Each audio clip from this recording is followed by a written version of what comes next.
Почитувани гледачи, добар ден на почетокот на уште едно издание од Митови и факти, а овој пат имаме уште една легенда од нашето Скопје, од нашата Македонија. Тука со нас е легендарниот Драган Б. Костич. Добар ден. И вам исто така. Драго ме што повикавте, благодарам. Драган, долги години јас се сеќавам, ќе кажам и малку подосна и од кога се сеќавам на твојата работа, но не знам многу што работиш во последно време. Помина оние 50 години прослава на кариерата, слушнав ми дека имаш и некои здравствени проблеми. Се е во ред? Да, се е во ред. Колку годините го дозволуваат тоа, колку човек да се бори, не може со болести, со здравието, никогаш не може да биде начисто.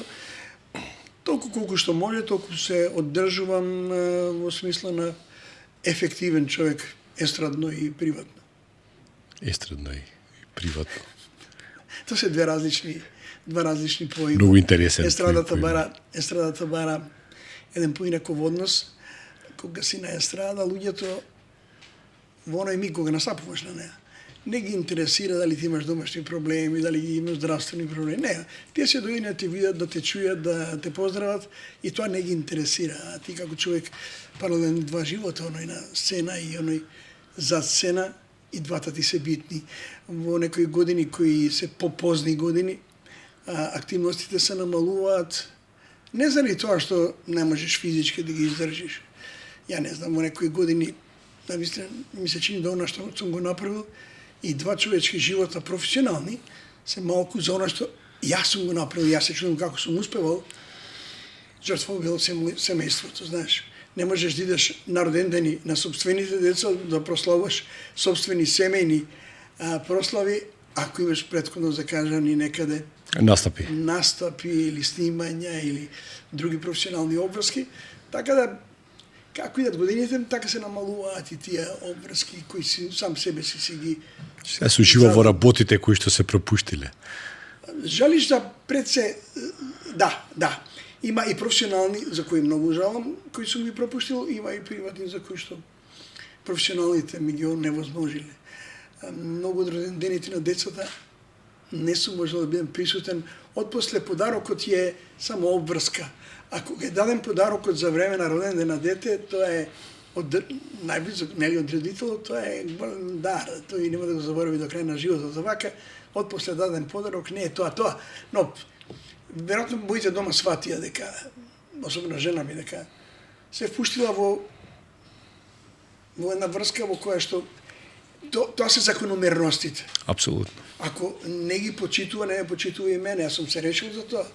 Јас според желбата на татко ми требаше да бидам доктор, прво инженер, па доктор.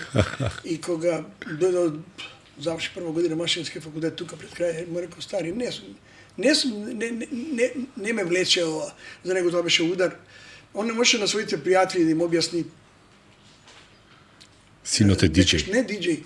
Своевремено, во некои 60 години постоеше, ова е во сленг изговорена американска крилатица диџеј.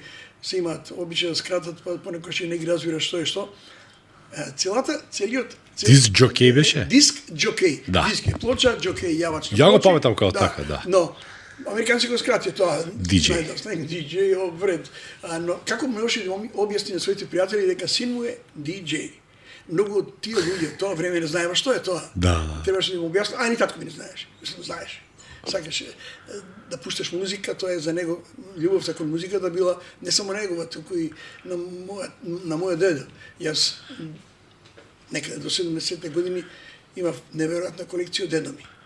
Тоа беа плочи кои се вртеа на 78 вртења во една минута, лонгплејките се вртат 33,1,3 вртења во една минута, сингловите 45 вртења, а овие беа во форма на лонгплеј, ама правени од шелак. Тоа се плочи од 20-тите години. Шелак е некоја смеса на пластика и песок. Ама крупен песок. Затоа и плочите многу крцкаа во тоа време. А крцка и потоа? Цело време крцка. Ако не беа... Ама тука беше и магијата во крцкањето, ја мислам. Да, ама овие шелак плочи беа многу чудни, зашто беа многу крти. Јас во време на нека некаква младост, лудост во рани или доцни тинеџерски години, се кајки на пријатели да им покажам колку сум јак нешто. Имав една лонгплејка која, зависи од која граматура е на винилот, некои се прилично еластични до неверојатна еден облик, а има и некои кои се кршливи. Ама јас земав од тие дедо Мишела код плочи. Проба да ги скршиш? Да, јас фиткав до тамо, не може толку, стварно не може да се скрши. Толку лесно таа пластичната, а ова само со поглед можеше да ја скршиш. И колку испокршив таки што подоцна многу ми е жал, бидејќи дедо ми остави и го остави грамафонот, на кој што иглите беа како клинци. Беа од никел направени како клинци, големи вукаи беа тие. И неверојатни наслови, неверојатни издавачки куќи, Capitol, EMI, големи дискографски куќи кои подоцна од кралство Југославија прешна во другата Југославија, па во трета Југославија, ама тоа беа навистина раритетни. Ама ги испокршив. Сите? Да, неголем дел.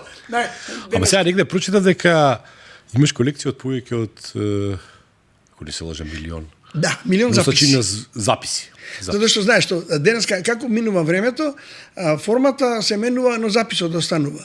Не е битно веќе во која форма го имаш. Тоа е денеска како некои луѓе кои собирале марки поштенски. Да. Што да прави со поштенските марки, освен што се раритетни, како издание и символ на едно време. Денеска немаш многу малку кој праќа писма денеска, нели? Да. Но Добро, па се емитуваат, па се издаваат тие. Да, се издаваат, веројатно за тоа. Да, тоа се веќе колекционерски збирки некакви и изданија. А плочите, јас бев многу натажен кога дојде до слом на се до тоа. Рече, дигиталната индустрија си го прави своето, ама и одзима многу од спомените и традицијата. Се покажа, ја викав, ќе се врати еден ден, како и ова, мора да се врати еден ден. Беше мал ревајвал на плочите, на лонгплејки. Сега е ревајвалот и доголем. Да, денеска не може да најдете во Англија, што многу малку наши млади луѓе особено не знаат дека не постои изведувач. Ама не постои изведувач. Освен оние кои работат специјално само за YouTube, прават снимки на YouTube. Тоа е пред, тоа е ограничено. Во секој случај, без оно што може да го видат милиони. Без да издаде винилно издание. Сингловите на песните се издаваат и денеска. Се повеќе и повеќе. Немаш изведувач кој нема сингл. А албумите исто така. Продажбата на винилите далеко ги надмина пред 2-3 години овие дигиталните, односно CD-ата. Да. Ги надмина. Така се враќаат некој време традицијата. Колку човек да ја занемарува, та не умира. Сега, во воведот кажав дека имам ја една лична моја приказна поврзана со тебе, иако прв пат се гледаме во животот, а тоа е, сега не сум ја баш најсигурен, но мислам дека се работеше за 1986 година. Јас имав некои 9 години и на ТВ Скопје, на првата програма, мислам дека идеше некаква емисија, ти беше водителот, во која што требаше да се гласа дали ќе оди цртан филм или игран филм. Како? Кваква топ беше тоа. Кваква топ, еве, одлично сега, да. И имаше некакво гласење, ја гласав дете, нели, нормално, ало, таличниот том. Беше цртанот, гласав не еднаш, поише пати, успеав да добијам, упорен бев, и стварно идеше таличниот дом, идеше. После ја бев пресреќен. Но, што е битното не е уталичниот том приказната, тоа е првата моја изгледана музичка емисија. Значи, прв пат тогаш јас седнав и гледав и Джордж Майкл и сите што беа тогаш во тоа време популарни. Значи, нели беше ред муабет, ред музички спот. И Дарко Марковиќ беше реализатор и режисер. Тоа не знам, тоа е тука една легенда, која не е меѓу нас. Тоа беше едно спектакуларно шоу, направено со еден водител, со неколку музички спотови, но со една многу голема идеја. Во тоа време немаше многу спотови. Моето сеќавање од тогаш е магично дури. А мислам дека 86-та година, зошто? Што беше светско првенство фудбал, па така ги памтам ја. Ама не сум сигурен дека беше 86-та, али веројатно тие години. Не, знаеш, толку многу остави за себе што не знам. го заборив името, а фантастично. Кваква топ. И шпицата беше од една од песните, интересно е на Пол Маккартни. Аха. Цртана беше шпицата со некои жаби и така нешто беше. Тоа беше некои други времења се тоа. Тоа е кога телевизијата, македонската радио телевизија во тоа време беше магија и имаше извонредни луѓе кои умеа да го протежираат талентот и квалитетот. Да дојдеш на телевизија беше навистина тешко. Јас за да дојдам до радио на времето морав да го минам патот кој во тоа време за да дојдеш во близина на радиото или до луѓето кои работат во него, да ти дозволат ти да говориш во микрофон. Значи тоа морало да биде да поминеш повеќе Филтери. траншеи, филтери на докажување и секојаш ќе си наоѓал пред себе некакви пречки на луѓе кои го работеле тоа тамо и не дозволуваат некој сега да ми простиш на израз пишпир да дојде да им одземе дел од популарноста, сагата за нив, за јас со неверојатна упорност, со неверојатна едукација, самостојна едукација, бидејќи без едукација, таа едукација не мора да биде факултативна. Едукацијата која јас имам беше исклучително практична и слушање музика и читање за музиката. Да. Јас почнав со песни кои татко ми сакал и кога се бричал во неделите за да оди со мајка ми на пазар, кога сум бил во возраст за која ти ми спомнуваше сега, значи од некаде мора да почнеш. Куќа кога градиш, да, ти ја гледаш што е убава куќава, но ако има лоши темели, таа куќа може многу лесно да падне со било кој што ќе ја познава градбата да каже има лоша основа оваа куќа. Така да ако сакаш да зборуваш за музика, ако сакаш да бидеш теоретичар, ако сакаш да бидеш фактограф, наратор, што ја знам све што јас за себе велам дека сум, мораш да имаш факти да учиш. Јас сум човек кој напиша 2 извонредни книги за кои англичаните мислат дека се нивни, а не мои, дека мислат дека е тоа превод. Аха. Јас им реков не е тоа превод, тоа е оригинал, а зашто вие немате такви, прашајте се, сме 20 извонредни автори чии книги јас имам дома. Кога дојдат до некој мој парчиња од тие книги преку Facebook, ја им реков зашто они немаат такви. Тоа беше многу тешка материја која јас ја работев. А они работат многу поедноставна материја која може да дојде повеќе луѓе и да го имаат комерцијалниот ефект. Јас не одев на тоа, сакав да останам во Македонија, да би на македонски, кога луѓе негде во Србија, мои пријатели ја гледат и прашуваат зашто го нема на српски? Ја те прашаме зашто нема и на англиски? Зашто ти немаш таква? Значи јас работев, ама буквално дневно као и денеска, 5-16 сати работа на музика и на себе. Така да ако не се едуцираш, не може факултативна. Мојот син... Мислиш за факултет? Мојот син заврши тета година правен факултет, една вечер ме шокираше, ме разбуди у 3 сацова, ко се вратил од некаде. Што би рекле Скопјани, одакање. Ме разбуди, веројатно разочаран од околината и живот околу него, ме праша, ми рече, не можам ја, исто што му реков на татко ми, години пред. Не можам, вели, правен факултет. Како ми не може, у 3 сат ме будиш да ми кажеш дека нема зашто? Вика, види, ја, според оно што јас го работам, што го учам, нема да бидам повеќе од што еден обичен правен чиновник во некоја фирма, тоа е мојот веројатен домет, а не би сакал да завршам правен факултет и како човекот кој ме донесе до дома таксистот, возам такси со завршен правен факултет. А тоа било изгледа капката што ја прелила чашата. Капката, и готово. Значи, човек едноставно се решава што да биде. Јас се решив да имам тоа со 300 маки, напред, никош не одев назад. Имало луѓе кои ми ставале страшни сопки, неверојатни. Мојата емисија преку 20... Диско Селектор е една од класичните емисии во оваа естрадна сфера во Македонија. Па и пошироко, колку писма имам од Бугарија, тоа не е... Ако не се лажам, тоа е најдолговечната емисија, радиоемисија во Европа. Во Европа. За светот не знае, не? Имаше една во Сан Франциско, на која го менувала и наставот, се задржувал обликот на емитување, формата, и водителите. А Диско Селектор за Европа сигурно, додека заврши, потоа не ме интересираше веќе. И не продолжија во... Не, продолжи Диско Селектор. Не продолжи, затоа што ние Македонија никаде не би ве пуштиле кога сте вие во полна снага, без оглед на годините кои ги имате таму. Вие сте полни со знаење кои што 10 луѓе во висок ранг на таа естрадна фела Да. која јас имам, не може да го направат тоа. И ме пушти од македонска радио телевизија као, добро, ти си дошол на крај на работен век, тука оди си. Трагедијата во Македонија Не е што... задржи ја нешто да Не, каже. не, исто директори кои што и сега. Чекај сега. Драган Бесо точка Костич беше најдолговечниот хонорарец во македонската радио. 22 години и 8 месеци. Зошто тоа така беше? Парадокси. Чекај, почетокот е таму негде 70-тите години, така? 74-та е диско селектор, јас почнав 72-та да работам првата емисија во кариерата по албум, но не ми дозволија јас да ја водам, бидејќи според тогашниот една вистинска примадона и вистински човек кој остил за себе бајаги во многу сфери, во таа естрадна сфера и беше главен одговорен уредник на македонското радио, односно на музичката програма на македонското радио Ѓоко Ѓорѓев, не му се допаѓал мојот орган за говор.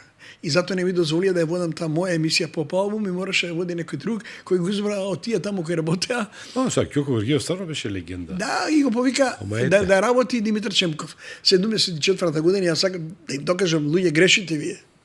Јас имам добар толку сум глас. подготвен за ова и ја направив диско селектор кој од година во година раснеше, а Ѓоко Кутриот кој ја многу добро стоев подоцна со него. И благодарејќи му не му дојдов во македонското радио, ама тој беше така еден човек не го отего, беше поголем од него самиот и не дозволуваше некој да му се приближи, бидејќи трите гонга требаше да представуваат некаква ударна емисија на македонското радио, представуваше, да, ама постојано некои млади луѓе тропаа на врата, неговата дозвола за тие млади луѓе беше ајде ми бидеш соработник. Значи, не да бидеш ти самостојно, што умееш и знаеш да покажеш, да ќе работиш кај мене и за мене. Кај мене беше малку поинаку. Диско селектор тргна, го имав проблемот.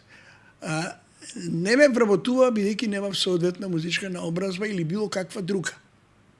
Високо образование, тоа Да. значи. Да. Тоа немаше врска со на што јас го работев. Каква наобразба музичка? Музичка академија, па не е веројатно тоа да бара. Не? Да, или средна музичка. Ја не сакам и средно музичко, бидејќи знаејќи имав колеги, кои пријатели, кои се средно музичко, не знаева парадоксално ново. Јас ќе ти кажам нешто што е неверојатно. Години Као потоа, да не ја знае. 22 години и 8 месеци бев хонорарец, кога ме повика 94-та која Отприлика, да. Отприлика. 94-та или 95-та.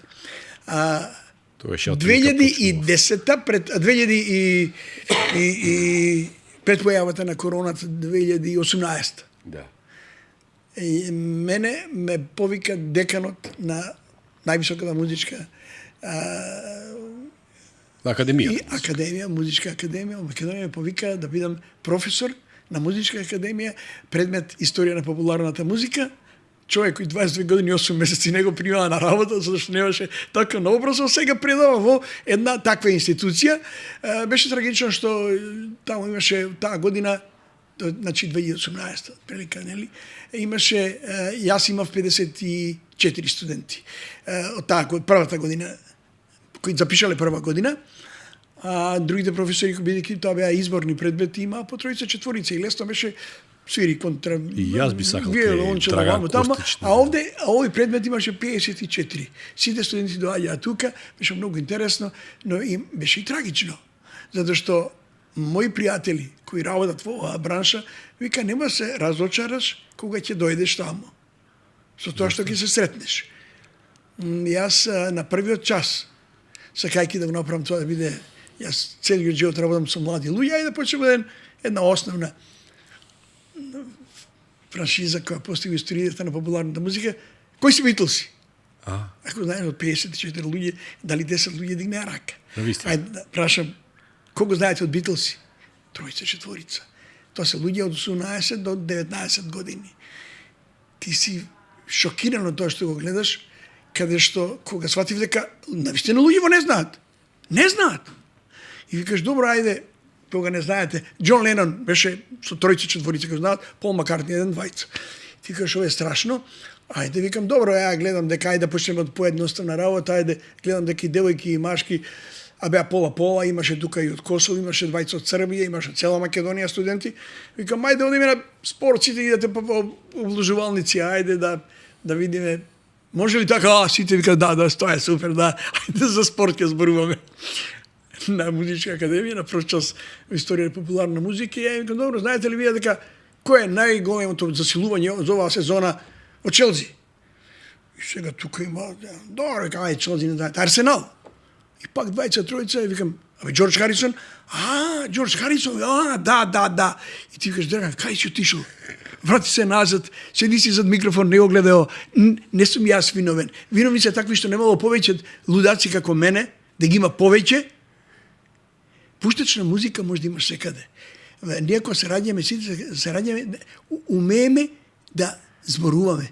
Нели тоа не е дарба. Но малку мина од нас умеат да говорат. Ринго Стар да го прифатат као боксер. Да, а не умеат да говорат, знаеш. Кога дојдеш од вака мала средина, мора да го научиш оно што јас го учев во старт. Како ти што седиш караш мене, јас имам главен и одговорен уредник на втората програма на Клонското радио. Во тоа време еден човек кој завршил литература македонска и југословенска книжевност, Боде Николовски, кој кога седи кај мене мора да донесеш емисија која е отчукана на машина, да дадеш емисијата. Нема раце во джеб. Јас стојам, не седам карши него. Јас стојам. Имаме еден Во 72-ра, значи, од тоа. После 74-та. После 74-та. Благодарејќи му него, диско селектор влезе на програма. И имаше сивно и црвено, од тие такви моливчиња едно време од двете страни различни боја, и кога го читаше текстот, имаше неверојатно помнење, ако таа грешка и мината недела се направила, или неделата предходно, ќе ја повлечеше, ако е веќе направена со црвено. Само ќе ги симнеш очилото, ќе ме погледаше вака, ако е прв пат, или втор пат плаво, да ми покаже дека сум сгрешил, учев македонски. Јас сум скопско дете. Јас секогаш викав рука. Не, каква рука, тоа е рака. Чим се запали црвеното. Така, не, да, така. Ако е зуб, секој во Скопје ќе каже како го боли зуб, а не го боли зап. Да. Ама литературен зап, има да научиш кога доаѓаш во јавност, во етер, кога влегуваш, кога твојот збор оди до некој друг, на кој ти дал некој право или слобода да некому се обратиш. Кога му се обраќаш, обраќи му се на јазик кој е достоинствен за земјата, која ти го дала тоа да имаш во тој етер, горе што е наш македонски горе, нели, да имаш право и ти да имаш збор. Така да учев на еден чуден начин, учев јас, што е водителство. Јас сум дете кое таман стана доволно големо да почне да излегува, нели, да скита, да ака во 90-тите години, и од секој сум имал така една љубопитност кон скопскиот ноќен живот во 80-тите, па и 70-тите години. Како изгледаше тоа? Да се пушта музика по тие клубови. Јас почнав во еден клуб кој беше на 100 метра, нема 100 метра, 50 метра од мене, кој се викаше Понисалн. Јас сум роден на Ленинова 12, точно кај се сечат Ленинова, и тога се викаше Димитри Туцовиќ, сега се вика Христо Шишков, улица што води од фонтаната до владата. На самото ќоше, а Понисалн беше до 20 метри погоре. Таму живееја двајца браќа Грозданови, едниот Бруно, подоцна стана тапанер на групата Конкорд. Просторот доле се викаше Понисалн. Тоа беше нешто слично на сегашните кафулиња, во кој немаше алкохол, имаше само безалкохолни пијалци. Не смееше се продава алкохол, затоа требаше посебна дозвола. Па и сега треба посебно. Дома нешто се ваза. Не знам, кафуле. Нормално тој вели дека биле се и се што, нели? Тоа идеше многу тешко. И беше интересно дека таму почва да пушта музика, ама не да игра. Не. И тешко е дали некој може да го замисли тоа од сегашна младина, дека имаш два грамафона кои не се исти. Туку два различни грамафона ги нашол. Кај беа тие грамафони? Ма не, тоа се обично се тоа грамафони кои беа Турандот, тоа се овие на Искра грамафоните што беа на Да, ма системот беше, немаше тука многу можности, тоа пушташ плочата и таа немаше, врти. Не, таа врти, кој ќе дое на крај, ќе намалиш. Требаше да биде стручен човекот да ја земе па да ја стави точно на вежба. Да погодиш на исто место од каде, не, тоа беше веќе уметност во тоа време. Требаше се вежба тоа. Ама од таму кога предов едно време бев и во Панорама, едно многу мало време, Панорама веќе беше дискотека, бев некои 2-3 месеца, веројатно нема они во тоа време, и добив понуда да одам во една дискотека која не беше дискотека. Тоа беше еден мотел, крајпатен, спроти мотелот, мотел или што е, хотел Билимбегово, односно како Белви, да. Од оваа страна, а тоа е веднаш мостот кој води преку еден надвозник, па влегува во населото кој се викаше Билимбегово, сега се вика Илинден. Илинден, да. Тука имаше крајпатен еден мотел на 2 ката. Тоа мислам не постои повеќе. Се викаше Путник. Море го гледав до пред нека година, може да сега го искористиле просторот. И тој беше долг 2-30, ма какви 2-30 метри подолго, некој подромски простор. Го зема некој скопјанец, направи дискотека и таму петок и сабота имаше, па да не лажам се, не сум бројал, не сум прашал, отприлика едно 700 луѓе, 500, меѓу 500 и 700 луѓе. Вака, знате, петок сабота. Тоа е од Скопје? Од Скопје. Таму немаше паркинг. Све беа жито, житници, некои житни растенија, ама толку високи што дури до половина од објектот. И тоа беше жива згода за парови, таму дека жуто на сите страни, а колите се паркираат тука од страна. Во што беше, што овие ни моите деца не може да разберат. Возрастни деца не може да разберат кој ќе му кажеш, они викаат дали е тоа време на диносауруси, не знаеме како, имаш табла дебела градежна табла, толку од прилика, која е под масата. На неа има овие TikTok прекидачи, што беа порано, прекидачи од 20-тина, тие се поврзани со некој жичен систем, со 100 ламби, обични класични ламби, офарбани, не е убоја, не мало да се купи убоја, туку офарбани ламби, жолта, зелена. Има фарбано ламби за журки. Ај, сега замисли ти како оди ритмот на музика. Па една засмрде, па почна мирис. Да, ама ти со нозе удираш по тие TikTok прекидачите и така се пали тој лајт шоу. Тоа се неверојатни времиња. Кога јас дојдов да дојде време после војска, Григор Копров беше главен, беше шеф на дискотеката Турис, во која работеше мојот добар пријател во тоа време, сега покојниот Бојанчо Ристовски, со кој почнав диско селектор првата година и кој работеше во таа дискотека, па тој го префрли од некакви семени причини да работи горе на рецепција. И дојде Копров и кога јас се вратив од войска, ми се качи на врв на глава, јас да работам, ја не сакам. Дури на моите пријатели ми велев, кој сака да работи во Турист? Знаеш, не сакам јас. А зашо што не беше тоа? Што е? Не беше добра сцена. Не.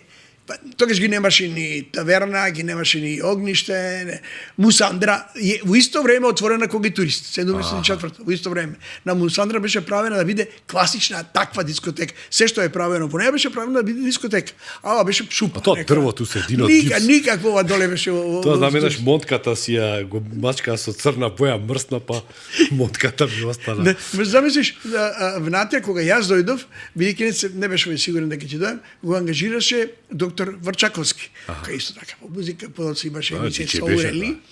И првиот ден беше Врчаковски, ја дојдов на 2 септември, он тој на 1 септември, и кога дојдов да ти кажам, ја рекол, кај си дошол, Драган, овде живо пиле нема.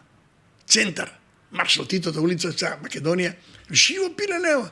И јас викам на Копров, ајде да организираме турнир во мал фудбал, нема никој, доле во дискова нека играт фудбал, нема никој. Како сте работеле? Аби ќе дојдат, знаеш, не? Тикви ќе дојдат, јас почнав да правам иновации кои беа луди за тоа време, а за ова време сега незамисливи. Уште од старт, реков да направиме топ листа, користејќи радиски систем. Не, никој нема да дојде, па и ни вака никој не дојде, баро накав ќе излажаме некого да дојде. Јас го замолив само, Копров е многу шкрт човек. Го замолив, дај купи едно 50 хемиски моливчиња, кошта без пари, нели? И како да гласаат посетители? Ама обиди се да се врати не во собствено детство. Врати се пред собственото детство од она што тебе ти го кажувале кога си бил дете. Добро. Нема како денес пуштиш штампач па оштампај. Не, тоа беше тешко. Не. Нема системи, одиш во фотокопирница. Не, нема такво нешто. Имаше шапилографи. Тоа е една машина во кава на која се става матрица, таа се врти, на матрицата е очукано тоа што сакаш да биде ископирано. Ја правев тоа пристата на матрица, па ја вртеве, па ја И се теша гласаат. И први ден повикаве едно свој пријатели, едно на 30 души. Ја ја водев тоа пристата. Имаше таму 20 песни, па имаше 30 на луѓе. Ја не гледам дека да дари 30 луѓе. Битно беше да го направам тоа. Луѓето гласа, имаше купончиња, ги киневе купончињата, луѓе ги собира, ги пребројавме гласовите. Вториот пат имаше 50 луѓе. А Копров купил 20 пингала, не 50 колку што рекол. Не, тоа беше скржевец.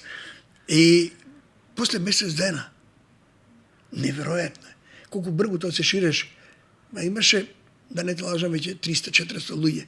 А во турист, до крај на постојањето на турист, на топ листата никогаш не имало под 500 луѓе. А таа дискотека беше регулирана со закон да има, како автобус, 120 стоења и 80 седења. Значи 300 над... Не, 200. 200. 120, ама 300 над и поише. Не, како сум дојдел, например, за празници, да кажем Великден, кога ги пуштаа сите девојки, нели, подоцна, имало и по 700 луѓе. На топ листа да ја чувам некои липчиња кои имаат бројка дека секоја листа подоцна ги печатевме. Го напуштивме системот на фотокопир и ја имам бројка 650 или 657 бројка некога. Јас сум извлекол од гласање. Од гласање. Колку луѓе имало внатре, Господ знае. Не дај Боже, таа дискотека, не само таа, сите освен ми се чини само Бусандра, не одговараа според принципите на Бусандра мислам дека беше... Битно да имаш два влезе и влези. Немаше два влезе или има? И ја сега кога Бусандра правеше бидејќи 50 години. 50 Исто години. како и јас, а и бидејќи го немаше турист веќе, и јас на денот кога обележувам Сандра 50 години, јас направив 4 забави таму, прекрасно беше, преполно, возрастен свет, една забава, прекрасна, 4 дена траеше. И таму има излез зад некогашната кабина. Ау, не знам. Има позади излез. И води низ ходниците. Значи тој излеза во случај на Да, нужда. не дај Боже. Значи, а турист имаше излез за кој што само јас знаев, јас. Знаеше персоналот, секоја година пред почетокот на сезоната, јас ги собирав луѓето од персоналот, конобари и обезбедување, да им кажам, јако тоа бе долговечен персонал, ова врат овде води до работилниците за мајсторите од хотелот горе. Гледате ме мене. Ако јас тргнам натака, бегајте по мене, зашто ја не смеам да кажам во етер, тој етер таму на таква гужва, не, имало и тепачки, такви беа времења, имаше тепачки, никогаш музика не се симнува при тепачки, не. Веднаш сите знаат дека нешто се случува, кои не гледаат дури што има на подиум, ништо го решава што како можеш. Јас подоцна станав шеф, што би рекле, general manager на дискотеката до крај на постоењето, додека јас бев. Копров ми ја остави неговата тетрадка во која се забележуваше дневниот пазар, но јас додека бев од 1 септември 78 до крај нешто преку 700.000 луѓе. 700.000 луѓе, се разбира, не различни, бидејќи влегува исти број на луѓе, 700.000 луѓе во турист. Во дискотека. Таму имаше, например, колку години? од 90 престана, 91 на почетокот престана, ја од кога сум од 78 септември. Од 8 до 91. Да. Таму, например, јас поведов неверојатно. Денеска е неверојатно, но затоа и умираат, затоа што нема содржина. Во почетокот може би било лудо, би било, не би имало интересни луѓе, ниту пак интересна луѓе за такво нешто. Квиз. Вака внатре. 400-500 луѓе на квиз. Делиш награди. А едноставни прашања, они сите можат едно друг да препишуваат, нели? Да. Ама добро, интересно е. Квиз во дискотека во која што тече музика, све, ги читаш прашањата, ние имаат добиени прашања по 10 на прашања на ливче, сите еден како гроздови еден на друг, забава. Луѓето имаа забава, особено музика да беше забава. Зашто беше тој испрепон? Кога се појавија други дискотеки. Сите идеја на основа класична диско музика, кога особено во втората половина на 70-тите и раните 80-ти години, кога дојде самиот бум на главната музика, диско музика втора половина на 70-тите. Јас од сите трендови го одбирав најигривото. Не беше само класична диско музика, нели? Bee Gees и слични кои од нив учеа, нели? Тоаш диско е благодарејќи самиот производ на фанк, правено на комерцијален начин што направиле Bee Gees. Едноставно секако вид на музика кој е игрив, а не класично диско. И затоа тоа и беше толку успешно, толку многу народ. Ние имавме во понеделник, кога беше ќорав ден. Денот на пијаниците, што го викавте. Да. Ама ја имав ден кога доаѓа половина од политичката врхушка, тогашна, не ова партиска, но врхушка старата естаблишмент, да, оние батиња беа тие тогаш поинаков не се коф. викаа како денеска. Јас во понеделниците имав Evergreen вечери. Така се вика, денеска се вика тие ретро. Evergreen вечери во кои што немаше однапред се набавуваа картите за понеделник. Да. Не можеше поинаку, иначе гледавме бидејќи повозраста публика, погабаритна и мораше однапред да се резервираат одреден број на влезници, повторно преку 300. Се разбира, преку додената бројка и тоа беа фантастични вечери. Иако немаше многу период позади. Значи, ако тоа е 70 години, си ги имал 60 години, малку нешто 50 години, а тоа е многу малку рок-н-рол. Немало многу музички габарит позади да може да направиш и таква ретро вечер. Така да и било многу интересно да гледаш како луѓето сакаат и раснеле, затоа тие кои ќе ме сретнат луѓе сакаат да ме гушнат не заради мене што им јас симпатичен, туку сум бил дел од нивната младост која зрно по зрно си правил една убава вкусна погача. И они вкусиле од таа погача. Може да пробат погачи по другите места, ама ова им се чинила вкусна, бидејќи била развој, најубавата, најразновидна.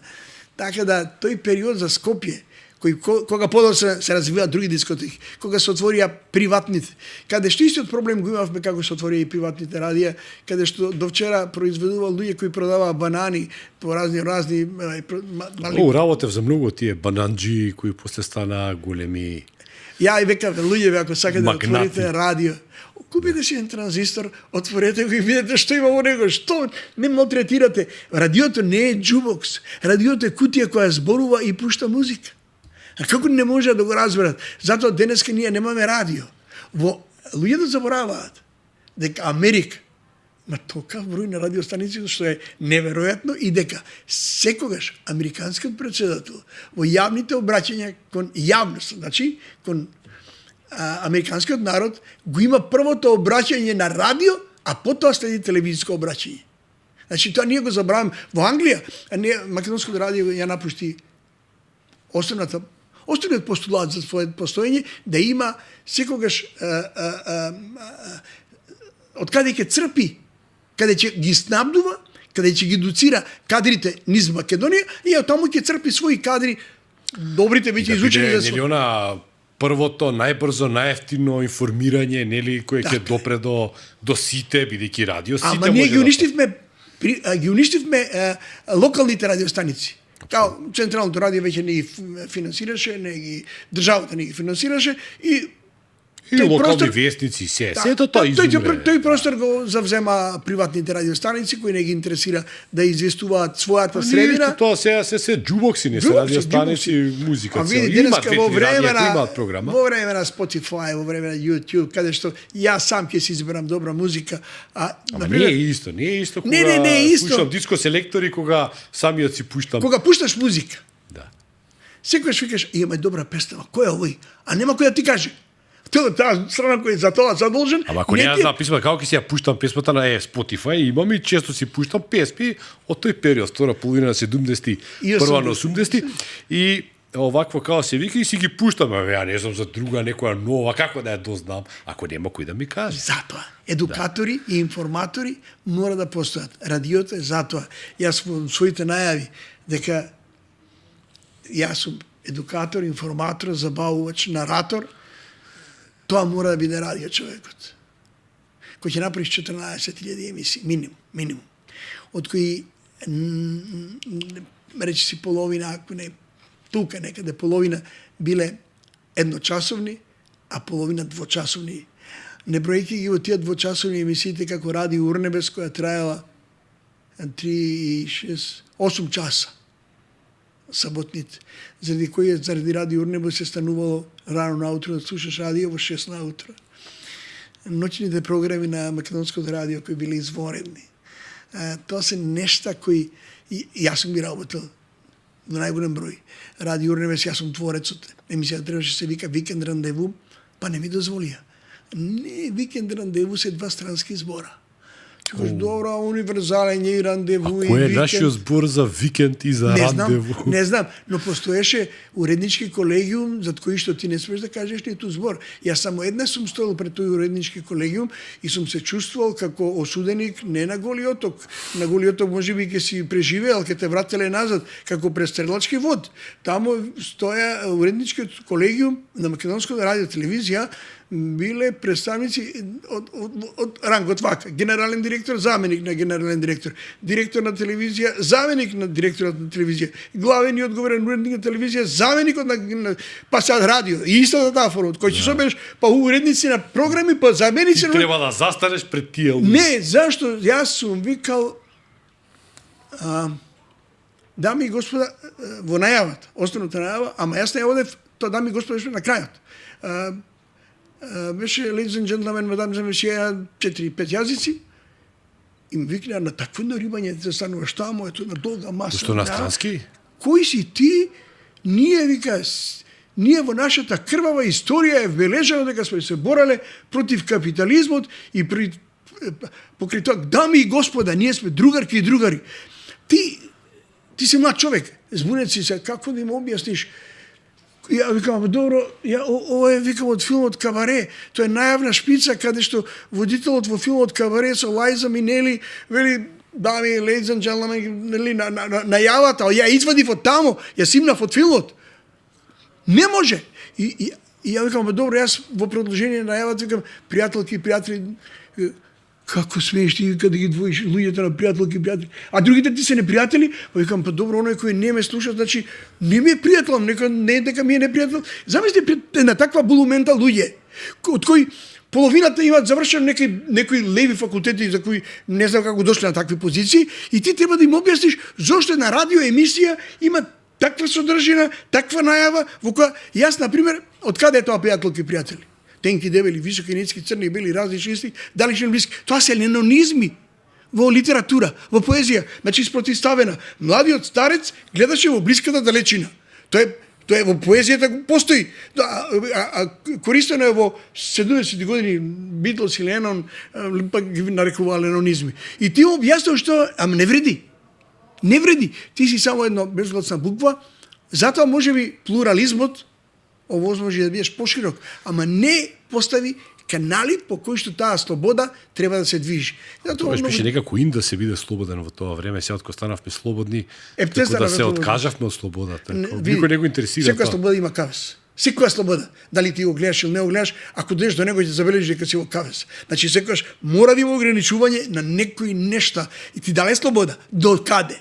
Ако ја пречекориш таа слобода која ти е дадена, ти ќе дојдеш на близина на анархија. Нема кој да казни. Ја некој ден зборувам со мој пријател кој е добар пријател, кој е дел од некаква административна структура во една институција овде, вели, нашиот проблем е што над попот нема поп. Ако некој ти дал задача да завршиш, ти си ја завршил површно, нема некој кој ќе ти каже, пази, ја ти реков да ја завршиш работа, а тој не ти исконтролирал, а ти си ставен да контролираш дали завршила таа работа. Тоа е така наречената анархија која ние имаме. Кој го контролира контролорот. Така, значи и над попот им мора да има поп. Да, сега, значи спомнавме за славните денови на дел од 70-тите и 80-тите години од минатиот век. Дискотеките и клубовите беа полни во 90-тите. Како не. Па и на почетокот на новиот милениум, јас уште добро се сеќавам на тоа, но наеднаш се падна, се струполи некако. И каде сега Драган Басоточка Костич би пуштал музика, би правил емисии, ретки се местата и мала е публиката? Не, да. За разлика, да кажеме, од западниот свет. кон кој се стремиме, а никош нема нашиот менталитет е сосема поинаков. Без оглед колку ние се стремиме затоа што братучет ми живее во Германија, а чичко ми живее во Англија, а оној живее таму и ние сме некако никогаш нема да кажеме ништо лошо, и ако има лоши нешто, одбирам тие град викендици по некои родни краеви. Да. Ќе достанат таму, да. И тоа се оние луѓе кои викаат јас ќе дадам ако треба $1. Да. Сум од нов кар, ќе одам по вашите нови улици. Добро, тоа се тие наши балкански менталитети, но за разлика од да кажем во Англија, имаш повеќе кругови во кои што има од студентски, универзитетски, средношколски, студентски или коледж до градски, локални, се шират тие кругови за можности за настап. Како нека популарност на одредени трендови паѓа но не се губи целосно. И така ти се намалува и кругот каде што си. Тешко се враќаш од тие мали кругови во големи кругови, освен ако не си почетник и некои од тие трендови стануваат подоцна мега или главни трендови. Кај нас го нема тоа. Човек кој ќе надмине 40 години вика не мора се. Не мора да ја сега ќе станам ја и ќе одам некаде, не. Сам си е виновен, битно е жена му да не го искара заради стомачето кој си го пуштил малку поголе, не да пиеш толку многу пиво и тие работи. Значи, ние сме така сме, тоа е нашиот менталитет. Ние немаме веќе публика за некоја повозрастна музика, но интересно е дека немаме публика ниту за една актуелна музика. Кога до некои 90 години, да кажем, условно, до некои 90 години, Македонија важеше точно за она приказна иди низ Босна, немој да свириш и да пееш, иди вамо. Низ Македонија немој ни да свириш и да пееш, таму све знаат. И да играш. И да играш, све знаат таму. Ама тие генерации изумре, замина, или се повлекува, нели, во Здебелија, или се во кафеа, не се знае кога се собираме, нели. Така да, таа публика ја нема. Ама нема нова публика. Па нема таа нова публика, е таа публика која се држи за електронска музика, ама и тие заминуваат веќе електронска музика. Електронска, значи нема и таа жанрот изумира во смисло на надградба или промени на истите и повторно се враќа некаде назад.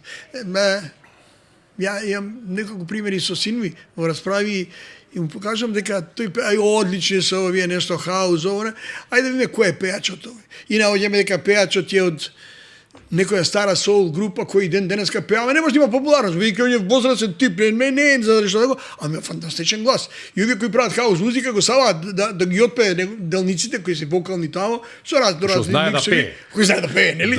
И така да тоа постои, ама денеска не би работил во радио, бидејќи имаш повеќе можности, јас работам емисии, сега еден циклус кој работам 100 емисии од оние моите главни, Кавервил, кој најмногу сака од сите, Диско селектор Кавервил, заборави ако можеш, кој имаше најмногу од мои емисии, 4661 Заборави ако можеш, да, најмногу. 4661 емисија, и тоа се приказни кои, еве јас ги работам, 100 емисии ќе направам, веќе ги работам, и ќе останат коги да бидат пуштени. Како и оние, ја отприлика имам 200 или 300 сочувања од тие 14.000, што е трагедија. И толку малку имаш сочуван, но кога да ги пуштиш? Ако им веруваш, човек кој има толку многу направено, кога дома од време на време по некоја причина ќе слушнам некој од емисиите и ја викам, Драганова е фантастична. Ако ти си се натерал после толку години да ја слушаш целата твоја емисија, ја не сакам да се слушам на радио, не можам, на телевизија не можам да се гледам. И кога ќе ги слушнеш емисиите, кажеш, зашто не прават вакви емисии? Каде има вакви? Јас би сакал да слушам. Кога го слушам, тоа јас уживам во таа Кавервил. Малку луѓе знаат дека каверот е една од движечките фундаменти на популарната музика. Малкумина знаат дека за 2019, значи нема да овие 4-5 години, не се сменило нешто многу, од севкупната светска музичка продукција, 60% биле кавер верзии. На албуми, на синглови, на уопшто продуцирана било кој вид на музика, 60%. Човек се прашува, еве ако си автор, зошто сакаш кавер? поаѓаш од едноставна причина. Ова песна ја знаеле генерација пред мојава. Да. Јас како автор. Ми се допаѓа. И им се допаѓала. Значи, веќе е проверена.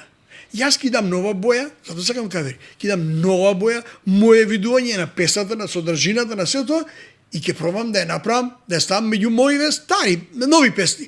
Така да, ова, како веќе позната тема, ќе помогне да се продаат и овие моиве кои се анонимни. Ајде да видам дали можам да го направам тоа. И тоа успева. Кога ќе земеш на албум, кој ќе погледнеш дека тамо, ти викам, барем 30-40% најчесто се песни кои се кавери, 60, 70, 80. Ја наоѓам пријатели кај што му се обложува во кафеана.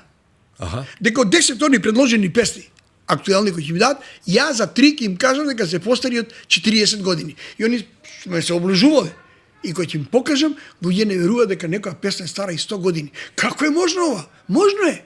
Едноставно човек кој има поле, кој е непрегледно. И од тоа поле треба да береш убави цветови. Па се зависи од твојот вкус, а не од твојот, кој прв пат ја чуеш. Од твојот вкус, дали ќе одбереш вистинска песна, па ќе ја чуваш по вистинска власна, па ќе ставаш водичка, па знаеш да ставиш нешто, да таа повторно блесне во сиот сјај. Кој ќе го направи што, ја велам, секое ново представување на стара музика, на нова публика е добивка и за оној кој представува и за оној кој сака да го впие истото. А дали може би тука негде пред крајот тоа што немаме сцена, тоа што нема дискотеки, нема клубови, нема е резултатот е тоа што веќе нема домашна сцена, што да не забораваме 70-тите и 80-тите години во таа поранешна заедничка држава имаше неверојатна локална, национална музичка сцена на популарна музика која беше навистина динамична и неверојатно плодна. Денешните генерации исто така не може да сватат дека Југославија во тие 80-ти години беше трета европска музичка сила во Европа. После Италија и Англија, германци беа со свој шлагер, беа и таквиот вкус кој го имаат, беа зад југословенската сцена. Бројот не попусто. Во големите списани како New Musical Express и Melody Maker беа одвојувани по неколку страници за југословенската сцена. Значи, тај нив им беше чудо. Толку нови бендови на толку мал простор и земја со една поинаква едукација. Интересно беше што музика се чуе со тоа, со подрума и кровова, нели, аеродром или кој ја изведели филм. Што значи во Македонија толку многу нови бендови во почетокот на 80-те години, па из крајот на 70-те години, неверојатно. Каде и тоа, внимавај, беше само еден центар, македонска радиотелевизија. Доколку луѓето кои раководеа со тие одсеци таму музичка продукција беа малку поотворени и го сваќаа пулсот чии дамари удираа насекаде во Европа, а кај нас посебно во екс-Југославија и на тој начин и во Македонија, ќе имаме ние многу повеќе остварување. Ако почнеш да ги редиш бендовите кои екзистирале во раните 80-ти години, до 70-ти, рани 80-ти години, ти кажеш, зарем можно ова? Зарем може да имаш таква едукација на некои нови нарастоци генерацијски кои познаваат се што се случува на оваа почва. Денеска што повеќе го лотија, тоа се мисли дека подобро ќе поминеш. Не. Ако погледнеш Махалија Джексон никош не облекла нешто покусо од фосан до земја. Не можеби затоа што не била физички, може симпатична или примамлива, ама не е тоа. Ако ја погледнеш Бионсе како изгледа, јас повеќе би ја гледал што би ја слушал. Но ако погледнеш вака, земи, дури Бионсе. Да не кажам Ријана. Во Амбрела. Ти ја гледаш фантастикум. Еден физикус неверојатен. Дори не само мажи, туку и жени го гледаат тој физикус. И земи било кој вземе Амбрела. Кај што има околу 40 пати се повторува Амбрела. И земи, например, Квин. Боемска рапсодија.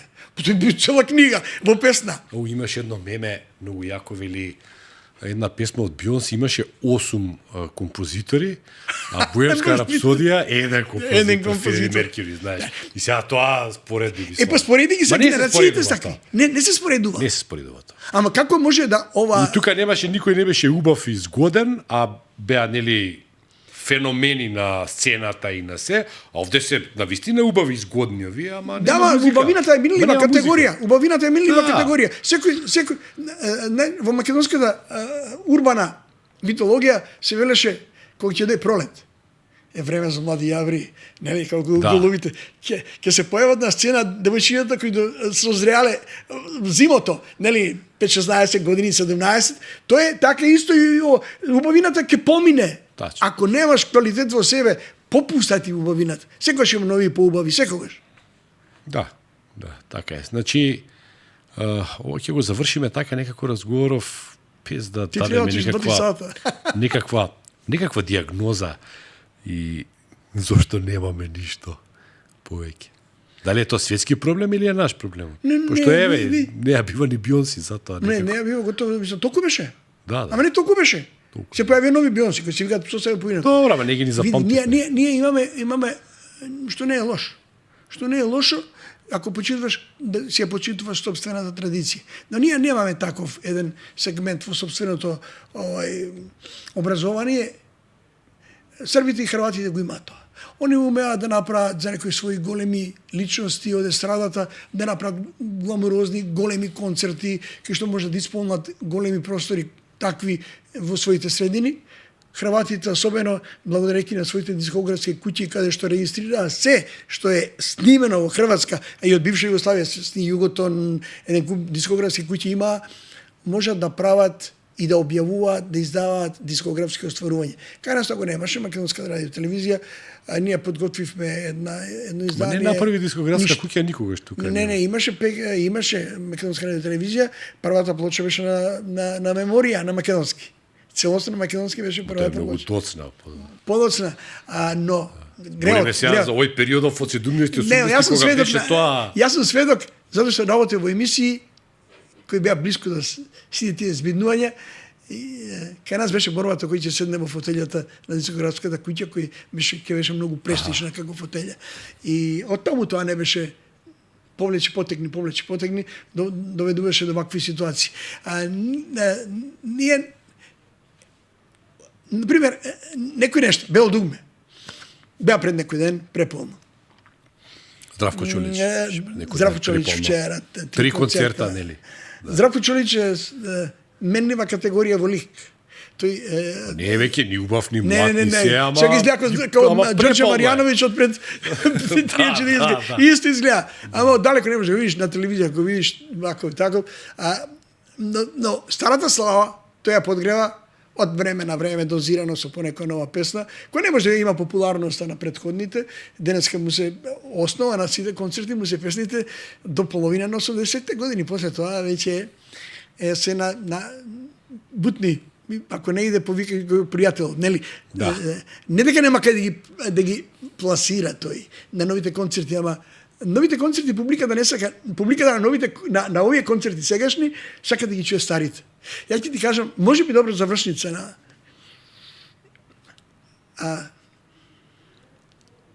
пред известно време, пред нека година. Ја го кажам со надеж дека ќе допре до повеќе луѓе за да разберат сршта. На еден човек кој наистина има една како јас, една долготрајна кариера, стварно е 50 години и да видиш се уште те повикуваат на секаде бидејќи имаш зашто. Не дека сум ја убав, не дека сум млад, имаш што да кажеш. И за вчера и за денес. Со поглед кон утре.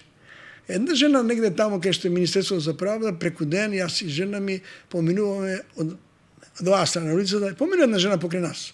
Дење, пладне, 12 сат. Поминуе и ми вика, следовична жена.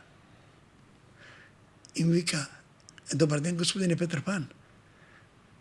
Знаеш, ти поминувајќи покрај неа, и жена ми гледа, вика, жена ми не е звончица, не изгледа го звончица, ја немам ништо зелено на мене, немам шапка, како Петар Пан. И си камо, не, оваа жена да не е излезена од некоја институција, иначе, како, и застана, се сврте, и таа застана и чека се свртам. Знаеше кај ќе се свртам. И вика, ви изненадив? Па да. И нека да ви кажам нешто. Секој од нас, кога ќе стане наутро, кога ќе оди на работа или било каде, било која средина, гледајќи се во огледало, не сака да ја види грдата слика на стварноста, на сегашноста. Сака во огледалото да ја види онаа собствена убавина од некои други времења. Ама ја гледа грдата слика на убавината. Затоа вие, кога ќе чуем или кога ќе ве видам, се за мене неизраснатото дете во мене, вика. Вие сте Петар Пан. И јас немав зборови и непосредно, година, две после тоа, магазинот Джентлмен ми додели едно такви 7-8 награди, имам, бидејќи не може друга да ми додадат награда за остварување во животна награда и што знам. Животно дело. Да. И имаше фантастични, имаше 12 на луѓе кои во своите категории, навистина врвни, имаше хирургот кој во живо оперираше, нели, 2 операции на срце во исти ден, ми се чини, отворено срце. Имаше тука деловни луѓе, тоа беше во Хотел Хилтон, фантастична публика на деловен свет. И јас, меѓу кои беше и европскиот амбасадор Гир, мислам, се викаш, од Ирска. И јас, дори се качував на бина, секој се качуваше и кажуваше по нешто. Нели? И јас се на тоа се убави маси, нели, сите те гледаат тука. Ја треба да излезам и жена вика, ти си мисли нешто? Викам 10 метра до бината ќе смислам. Нешто има. 10 метра. Ако си смислил, врати ми ако заборавам што сум сакал да ти кажам, 14.000 емисии. Во секоја емисија, без обид дали е двочасовна, едночасовна, има отприлика 6-6-12, нека се 10 стории. За мене приказната е не е два реда, туку е приказна. Да. Значи нека има 10 приказни. Па 14.000 приказни. 14.000 емисии по 10 приказни. Знаеш колку е тоа? И нема Страшно. по математика. И јас сум со математика многу. И сега како беше вие вие јас се 10 качи метри? горе, го кажав ова, таа публика која беше таму, човек забележува кога колку некому значиш, што не го забележуваш во секојдневие на вакви прилики, еден тапнеш од воодушевен джагор, знаеш, кога се појавуваш, они знаат дека си ти. Мија Костова беше инфлуенсер, кога беше водителка, кога се качуваш ти джагор го имаш. Многу луѓе малку те виделе тебе од близко, живот, радио си, се знаат преку етер и преку кабината. Јас ќе раскажа оваа видео. иста приказна. Да. Имаше можеби 10 минути, 10 секунди штама. Веројатно секој помислил, јас истото го правам тоа. Се гледам во огледало, па би сакал да се видам како се гледам пред 20 години, нема брчки, нема ништо. И еден стравот на плюс. И амбасадорот на Европска унија дојде со жената која е преведувачка.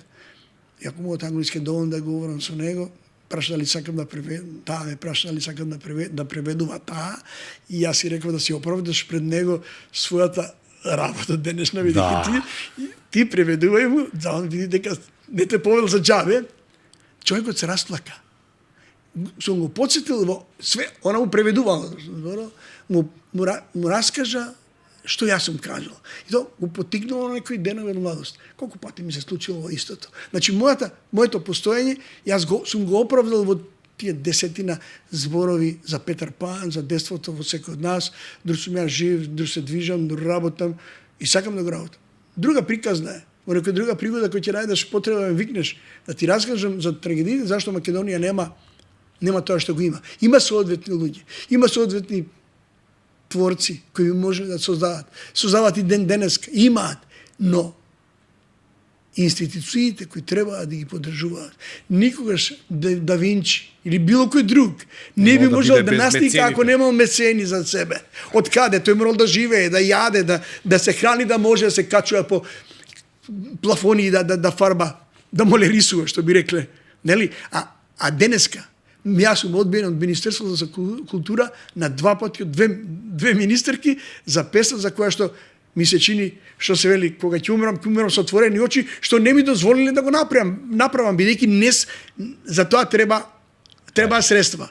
100 песни, 100 приказни. Одбрав 100 дали е тоа објективно, не знам, субјективни мои 100 најубави македонски песни од македонската музичка естрада, забавна, за кои што раскажав неверојатни истории, во кои што учествува. Не се најдоа.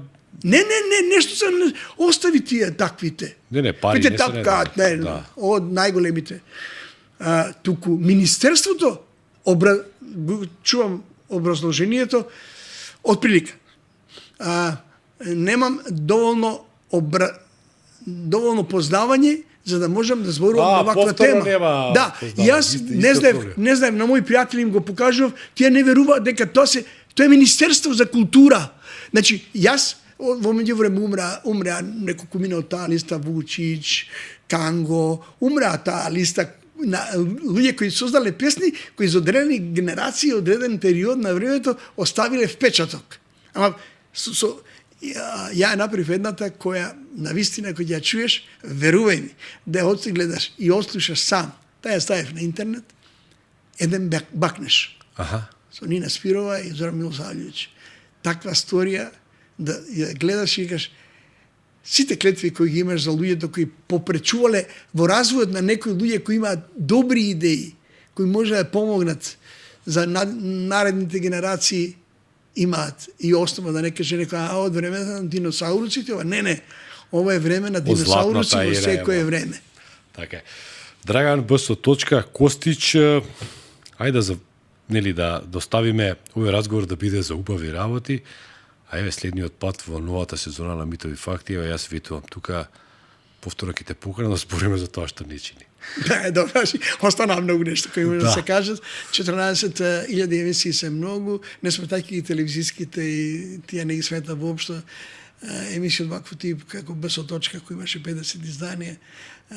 Има многу нешто се кажува средби со луѓе кои се круцијални за животот на македонската естрада и на воопшто на југословенската. Оставиме нешто и за следниот пат, мислам. Ќе ми биде драго да ме повикаш. Прости ако зема повеќе време да што предвидуваше, но ете кога ќе тргне на крајот на краишта, јас сум близнак во хороскоп и значи зборлест по природа, а близнаците сакаат да кажат и повеќе од што треба. Благодарам многу. И јас те исто така. Почитувани гледачи, тоа беше Драган Б. Костич, а вие гледавте уште едно издание на Митови факти.